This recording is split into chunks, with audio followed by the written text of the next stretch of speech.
ಹುಟ್ಟಿದ ಮನೆಗೂ ಮೆಟ್ಟಿದ ಮನೆಗೂ ಕೀರ್ತಿ ತಗೊಂಡು ಬಾಮ. ನಾವಿನ್ನು ಹೊರಡ್ತೀವಿ. ಹಾಂ, ಒಂದು ನಿಮಿಷ ಕೊಡಿ, ನಾನು ತೊಗೋತೀನಿ. ಇಲ್ಲ, ನಾನು ತೊಗೊಂಬರ್ತೀನಿ. ಅಪ್ಪ,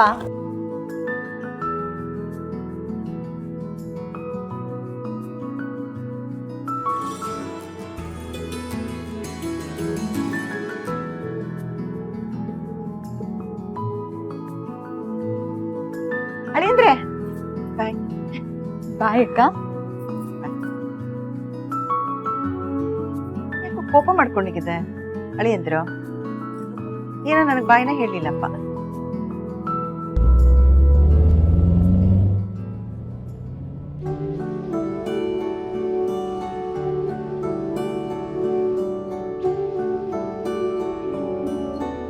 ನಿಜವಾದ ಆರ್ಟಿಸ್ಟು ನೀವಲ್ಲ, ಆ ಏಜೆ.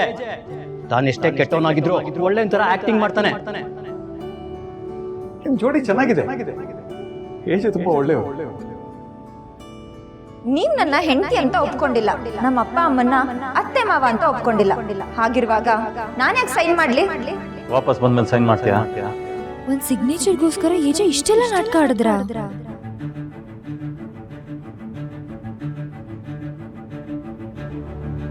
ಆ ದೇವ್ ನಿಮ್ಮನ್ನ ಹುಡ್ಕೊಂಡು ಇಲ್ಲಿವರೆಗೂ ಬಂದಿದ್ ನೋಡೇ ಅರ್ಥ ಆಯ್ತು ನೀವೆಂತ ವಿಲನ್ ಅಂತ. ದುಷ್ಟ ಸವಾಸ ಮಾಡೋರು ದುಷ್ಟರಾಗಿರ್ತಾರೆ ಹೊರತು ಒಳ್ಳೆಯವ್ರಾಗಕ್ ಸಾಧ್ಯನೇ ಇಲ್ಲ. ಪಾಪ ನಮ್ಮಪ್ಪ ನಿಮ್ಮನ್ನ ನಂಬಿಟ್ರು. ಅಪ್ಪ, ನೀವೆಷ್ಟು ಇನ್ನೋಸೆಂಟು. ಒಬ್ಬ ಮನುಷ್ಯ ಲೈಫ್ ಲಾಂಗ್ ನಾಟಕ ಆಡೋಕ್ ಆಗಲ್ಲ ಅಂತ ನೀವ್ ತಿಳ್ಕೊಂಡಿದ್ದೀರಾ. ಆದ್ರೆ ಏಜೆಗೆ ನಾಟಕ ಆಡೋ ಶಕ್ತಿ ಇದೆ. ನೀವೆಲ್ಲ ಅವ್ರನ್ನ ನಂಬಿ ಮೋಸ ಹೋಗ್ಬೋದು, ಆದ್ರೆ ನಾನ್ ನಂಬಲ್ಲ.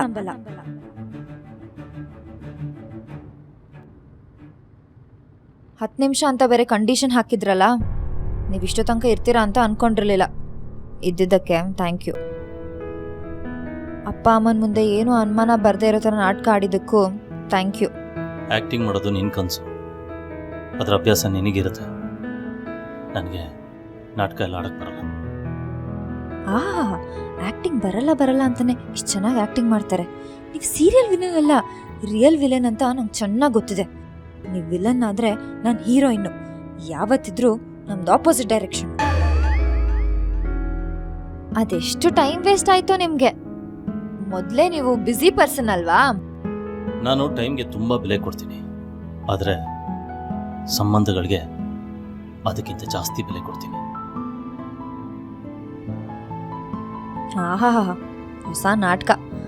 ಸಂಬಂಧಕ್ಕೆ ಬೆಲೆ ಕೊಡೋರಾಗಿದ್ರೆ ನಿಮ್ಮ ಹೆಂಡ್ತಿನ ನೀವು ಸಾಯಿಸ್ತಾ ಇರಲಿಲ್ಲ. ಅಷ್ಟು ಸುಲಭಕ್ಕೆ ನಿಮ್ಮನ್ನು ಬಿಡಲ್ಲ. ಆದಷ್ಟು ಬೇಗ ನಿಮ್ಮ ಮುಖವಾಡನ ಕಳ್ಚ್ತೀನಿ.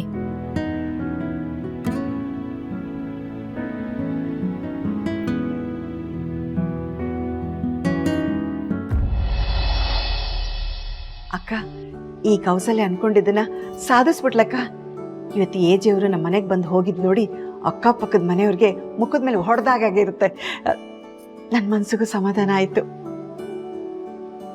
ಈಗ ಲೀಲಾ ಅವ್ರ ಮನೆಯಲ್ಲಿ ಸೆಟ್ಲ್ ಆಗಿದ್ದಾಳೆ ಅಂದರೆ ನಾನು ಕಂಡಿರೋ ಕನಸೆಲ್ಲ ಈಗ ನನ್ಸಾಗೋ ಟೈಮ್ ಹತ್ರ ಬಂತು. ನಿನ್ನ ಮಗಳು ಎಡವಟ್ ರಾಣಿ ಅಂತ ಅನ್ಕೊಂಡಿದ್ದೆ. ನಮ್ಮ ಅಕ್ಕ ಹೋಗಿ ಹೋಗಿ ಅವಳನ್ನ ನನ್ನ ತಲೆ ಕಟ್ಬಿಡ್ಲಲ್ಲ ಅಂತ ನೀನನ್ನ ಬೈಕೊಳ್ತಿದ್ದೆ.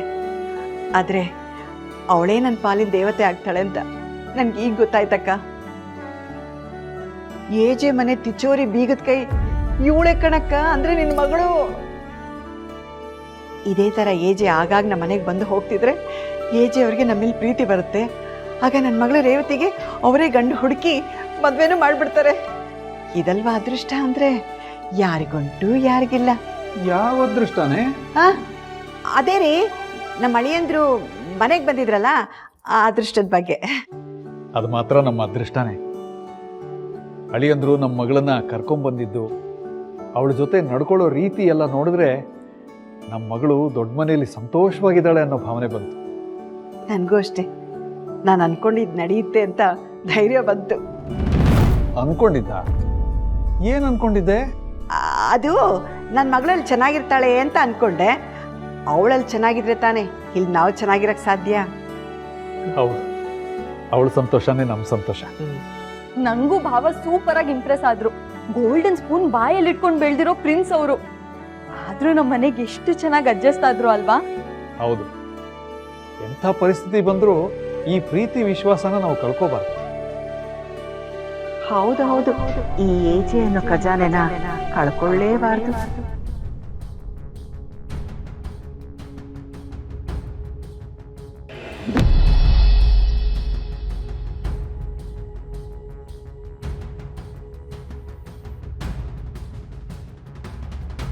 ದುರ್ಗಾ, ಯಾಕೆ ಹೀಗೆ ಟೆನ್ಷನಲ್ಲಿ ಓಡಾಡ್ತಾ ಇದೀಯಾ? ಏಜೆ ಬೆಳಗ್ಗೆ ಹೋದವರು ಇನ್ನೂ ಬಂದಿಲ್ಲ ಅಜ್ಜಿ. ಅದರೊಳಗೆ ಟೆನ್ಷನ್ ಮಾಡ್ಕೊಳಕ್ಕೆ ಏನಿದೆ? ಖುಷಿ ಪಡಬೇಕು, ಅಳಿಯ ಮಾವನ ಮನೇಲಿ ಆರಾಮಾಗಿದ್ದಾನೆ ಅಂತ. ನನಗದೇ ಟೆನ್ಷನ್ ಆಗ್ತಾ ಇರೋದು. ಲೀಲಾ ಕುಟುಂಬದವರು ನಮ್ಮ ಫ್ಯಾಮಿಲಿಗೆ ಹತ್ರ ಆಗಬಾರ್ದು. ಸದ್ಯ ಅವನು ಅಲ್ಲಿಗೆ ಹೋಗಿ ಬೇಜಾರು ಮಾಡ್ಕೊಳ್ದೆ ಖುಷಿ ಖುಷಿಯಾಗಿ ವಾಪಸ್ ಮನೆಗೆ ಬಂದರೆ ಸಾಕು. ಬಂದೇ ಬಿಟ್ರಲ್ಲ, ಹೇಗಾಯ್ತು? ಖುಷಿ ಆಯ್ತಾ? ಅಪ್ಪ ಅಮ್ಮ ತುಂಬಾ ಖುಷಿ ಪಟ್ರು ಅಜ್ಜಿ, ಮನ್ಸಿಗೆ ತುಂಬಾ ಸಮಾಧಾನ ಆಯ್ತು. ಈಗಲಾದರೂ ಸೈನ್ ಮಾಡ್ಬೋದಾ ಅಥವಾ ಇನ್ನೇನಾದ್ರು ಕಂಡೀಷನ್ಸ್ ಇದೆಯಾ? ಇಲ್ಲ, ಬರೋದಕ್ಕೆ ಹೇಳಿ, ನಾನು ಸೈನ್ ಮಾಡ್ತೀನಿ.